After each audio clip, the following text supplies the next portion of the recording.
Ésaïe, chapitre 27.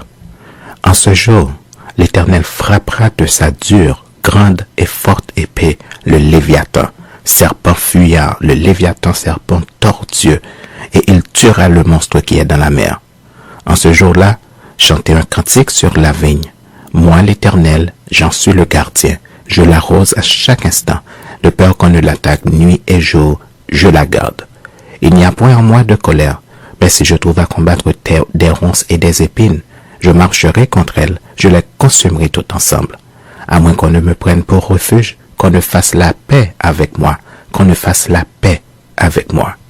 Dans les temps à venir, Jacob prendra racine, Israël poussera des fleurs et des rejetons, et il remplira le monde de ses fruits. L'Éternel l'a-t-il frappé comme il a frappé ceux qui le frappaient? L'a-t-il tué comme il a tué ceux qui le tuaient?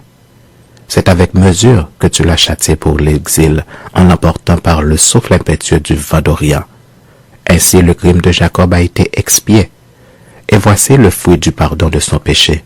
L'Éternel a rendu toutes les pierres des autels pareilles à des pierres de chaux réduites en poussière. Les idoles d'Astarté et les statues du soleil ne se relèveront plus, car la ville forte est solitaire. C'est une demeure délaissée et abandonnée comme le désert. La pâture, le veau, il s'y couche et broute les branches. Quand les rameaux sèchent, on les brise. Des femmes viennent pour les brûler. C'était un peuple sans intelligence. Aussi, celui qui l'a fait n'a point eu pitié de lui. Celui qui l'a formé ne lui a point fait grâce.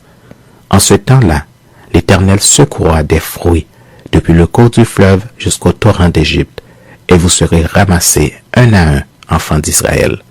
En ce jour, on sonnera de la grande tempête, de la grande trompette, et alors reviendront ceux qui étaient exilés au pays d'Assyrie, ou fugitifs au pays d'Égypte, et ils se prosterneront devant l'Éternel sur la montagne sainte à Jérusalem.